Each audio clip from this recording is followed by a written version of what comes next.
நமது ஆண்டவரும் இரட்சகருமாய் இருக்கிற ஆண்டவராய் இயேசு கிறிஸ்துவின் கிருபையுள்ள நாமத்திலே உங்கள் யாவருக்கும் அன்பின் நல்வாழ்த்துக்கள் கூறி இன்றைய தியானத்திற்கு உங்களை தயவோடு அழைக்கிறோம். கிறிஸ்துவுக்குள் பிரியமானவர்களே, இன்றைய தியான பகுதி மோசேயினுடைய சங்கீதம், இல்லையென்றால் மோசேயின் ஜெப பாடல் என்று அழைக்கப்படுகின்ற 90ஆம் சங்கீதம் 1 முதல் 17 வசனங்கள். 1 முதல் 17 வசனங்கள். தியான வசனம் சங்கீதம் 90:17. 90ஆம் சங்கீதம் 17ஆம் வசனம். எங்கள் தேவனாகிய ஆண்டவரின் பிரியம் எங்கள் மேல் இருப்பதாக, எங்கள் கைகளின் கிரியையை எங்களிடத்தில் உறுதிப்படுத்தும். ஆம், எங்கள் கைகளின் கிரியையை எங்களிடத்தில் உறுதிப்படுத்தியறணும். கிறிஸ்துவுக்குள் பிரியமான என் அன்பு சகோதர சகோதரிகளே, அருமையான ஆண்டவருடைய பிள்ளைகளே, நாட்களும் வருடங்களும் அதிவிரைவாய் கடந்து போய் கொண்டிருக்கின்றன.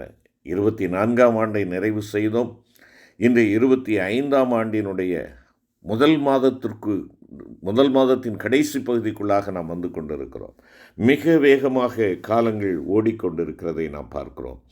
தேவனுடைய மனிதனாகிய மோசே தான் எழுதிய சங்கீதத்தில், உமது பார்வைக்கு 1000 வருஷம் நேற்று கழிந்த நாள் போலவும் ராட்சாமம் போலவும் இருக்கிறது. எங்கள் நாட்களெல்லாம் உமது கோபத்தால் போய்விட்டது. ஒரு கதை போல் எங்கள் வருஷங்களை கழித்து போட்டோம். எங்கள் ஆயுசு நாட்கள் 70 வருஷம், பலத்தின் மிகுதியால் 80 வருஷமாய் இருந்தாலும் அது சீக்கிரமாய் கடந்து போகிறது. தேவரீர் எங்களை சிறுமைப்படுத்தின நாட்களுக்கும் நாங்கள் துன்பத்தை கண்ட வருஷங்களுக்கும் சரியாய் எங்களை மகிழ்ச்சியாக்கும் என்று கூறுகிறான். அருமையான கர்த்தருடைய பிள்ளைகளே, இந்த வேத பகுதிகளிலே வருஷம், வருஷங்கள் என்னும் வார்த்தைகள் 5 முறை குறிப்பிடப்பட்டுள்ளது. 17 வசனங்களை கொண்ட இந்த சங்கீதத்தை அவன் எங்கள் தேவனாகிய ஆண்டவரின் பிரியம் எங்கள் மேல் இருப்பதாக, எங்கள் கைகளின் கிரியையை எங்களிடத்தில் உறுதிப்படுத்தும். ஆம், எங்கள் கைகளின் கிரியை எங்களிடத்தில் உறுதிப்படுத்தியலும் என்ற ஜெபத்தோடு முடிக்கிறான். என்னை கேட்டுக்கொண்டிருக்கிற அருமையான சகோதரனே, சகோதரியே, கடந்து சென்ற வருடங்களை குறித்து ஒரு கதை போல் நாங்கள் எங்கள் வருஷங்களை கழித்து போட்டோம்.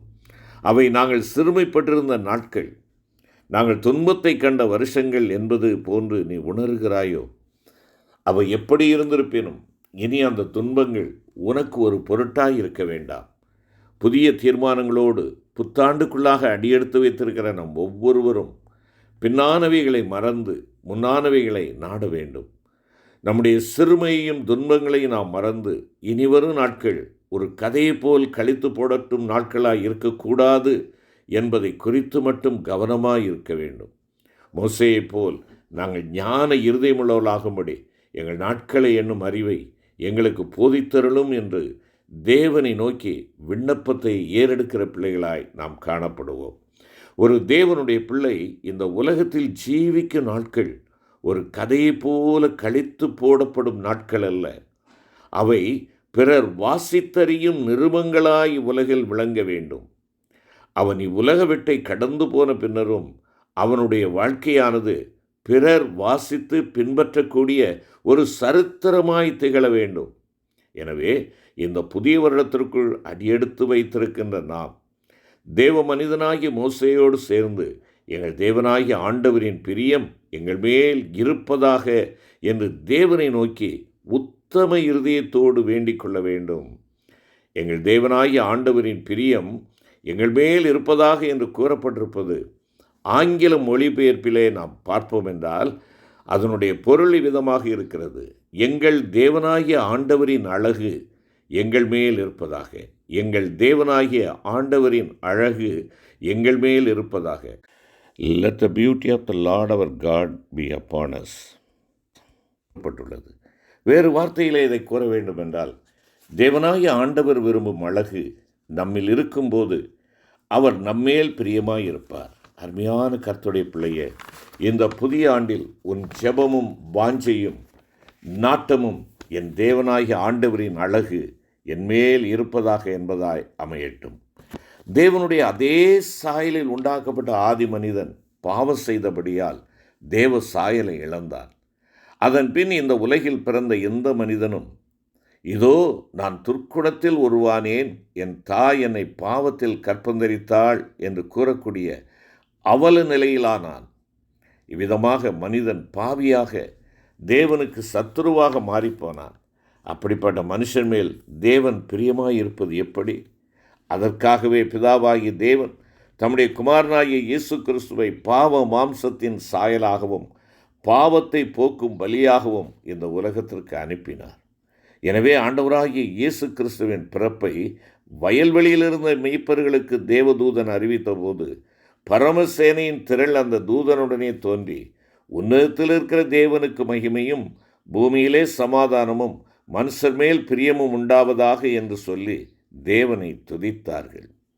தேவகுமாரனாகிய இயேசு கிறிஸ்துவின் தியாக பலியை விசுவாசித்து அவரை ஏற்றுக்கொண்டு அவருடைய பிள்ளைகளாக மாற்றப்படுகிறவர்கள் பிதாவாகிய தேவனால் பிரியமானவருக்குள் அங்கீகரிக்கப்படுகிறார்கள் என்பதாக எபேசர் 1:5 கூறுகிறது. அவர்கள் மேல் அவர் பிரியம் கொள்ளுகிறார். ஆண்டவராகிய இயேசு கிறிஸ்து தேவ குமாரனாயிருந்தும் தேவ நீதியை நிறைவேற்றினார்.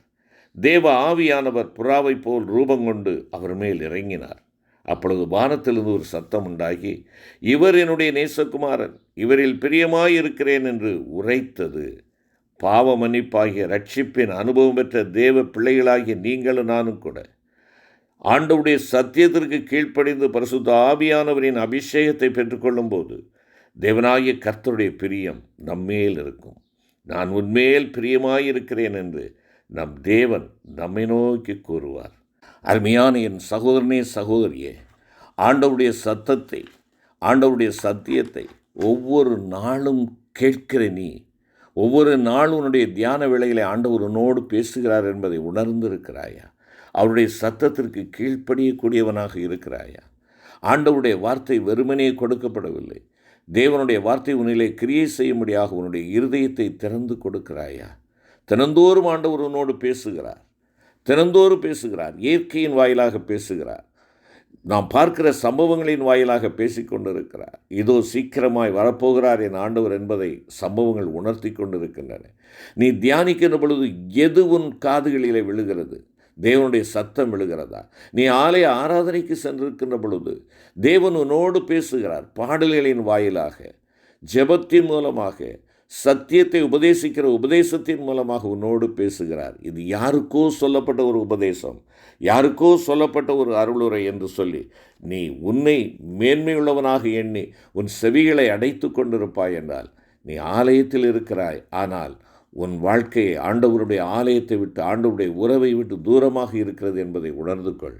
அருமையான கர்த்தருடைய பிள்ளையே, தேவனுடைய வார்த்தை சொல்லப்படுகின்ற பொழுது அந்த வார்த்தை எனக்காக சொல்லப்பட்டது, நான் அந்த வார்த்தைக்கு கீழ்ப்படுகிறேன் என்று சொல்லி அந்த கீழ்ப்படுதலின் சிந்தையோடு கூட நீங்களும் நானும் காணப்பட வேண்டும். பரிசுத்த ஆவியானவரால் பலப்படுத்தப்பட்டு தம்முடைய ஊழியத்தை ஆரம்பித்த ஆண்டவராக இயேசு கிறிஸ்து ஒரு சந்தர்ப்பத்தில் பேதுருவையும் யோவானையும் யாக்கோபையும் கூட்டிக் கொண்டு ஜெபம் பண்ணுகிறதற்கு ஒரு மலையின் மேல் ஏறினார். அந்த மலை ஒரு உயர்ந்த மலையாயிருந்தது. பரிசுத்த ஆவியானவரின் அபிஷேகம் பெற்றவர்கள் அதை தொடர்ந்து உன்னதமான ஜெப ஜீவியத்தை பயிற்சிக்க வேண்டும் என்பதை இது உனக்கும் எனக்கும் வெளிப்படுத்துகிறது. மலையின் மேல் ஏறினார் என்று சொல்லி லூக்கா 9:28 சொல்லுகிறது. பரிசுத்த மத்தேயு 17:1 சொல்லுகின்ற பொழுது அந்த மலை உயர்ந்த மலை.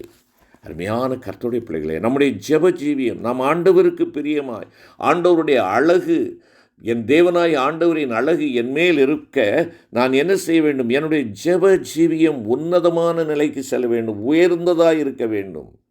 ஆண்டவருடைய சமூகத்திலே சீனாய் மலையிலே உயரமான இடத்திலே மோசே தேவனோடு பேசிக்கொண்டிருக்கின்ற பொழுது அவனுடைய முகம் பிரகாசித்தது. அவனுடைய முகம் மிகவும் நேர்த்தியாயிருந்தது, அழகாயிருந்தது. அந்த அழகை யாராலும் பார்க்கக்கூடாததாய் முக்காடிட்டு போடக்கூடிய அளவிலே காணப்பட்டது என்று சொல்லி நாம் பார்க்கிறோம். அருமையான கர்த்தருடைய பிள்ளையே, பரிசுத்த ஆவியானவரின் அபிஷேகம் பெற்றவர்கள் என்று சொல்லிக்கொள்கிற நாம் அதை தொடர்ந்து உன்னதமான ஜெப ஜீவியத்தை நம்முடைய வாழ்க்கையிலே அபியாசிக்க வேண்டும் என்பதை இந்த உயர்ந்த மலையின் அனுபவம் நமக்கு வெளிப்படுத்துகிறது. அந்த மலையின் மீது அவர் ஜெபம் பண்ணுகையில் அவருடைய முகரூபம் மாறிற்று. அவருடைய முகம் சூரியனைப் போல பிரகாசித்தது. ஜெப ஜீவியத்தின் மூலம் நம்முடைய சுபாவத்தில் உண்டாகும் மறுரூபமாகுதலை இது வெளிப்படுத்துகிறது. ஆண்டவராகிய இயேசு கிறிஸ்து உயர்ந்த மலையின் மேல் ஜெபம் பண்ணி கொண்டிருந்த அந்த சந்தர்ப்பத்திலும் இவர் என்னுடைய நேசகுமாரன், இவரில் பிரியமாயிருக்கிறேன் என்று சொல்லுகிற சத்தம் உன்னதமான மகிமையிலிருந்து அவருக்கு உண்டாயிற்று. தேவ பிள்ளையே, இந்த வருடத்தில் நீங்களும் நானும் கூட தேவ சமூகத்தில் தனித்திருந்து அவரை நோக்கி ஜெபம் பண்ணும்படியாக மற்றெல்லாவற்றினின்றும் மற்றெல்லாரிடமிருந்தும் அவ்வப்போது உன்னை வேறு பிரித்து கொண்டு அடிக்கடி உயர்ந்த ஜெபமலைக்கு அவரிடம் ஏறி செல்வோமா? அங்கே நான் உன்மேல் பிரியமாயிருக்கிறேன் என்று உன்னிடம் கூறும் தேவனுடைய சத்தத்தை நீயும் நானும் கேட்க முடியும். செம்மையானவர்களின் ஜெபமோ கர்த்தருக்கு பிரியம் என்று நாம் வாசிக்கிறோமே.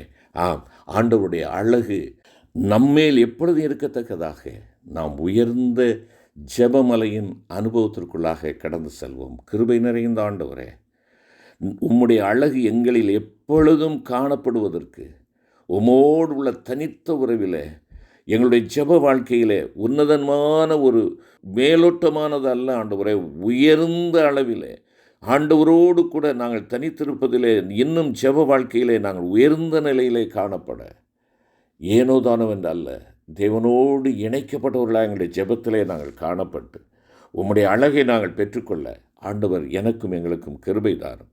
மீட்பர் இயேசு கிறிஸ்து மூலம் வேண்டிக் கொள்கிறோம் நல்ல பிதாவே. ஆமென்.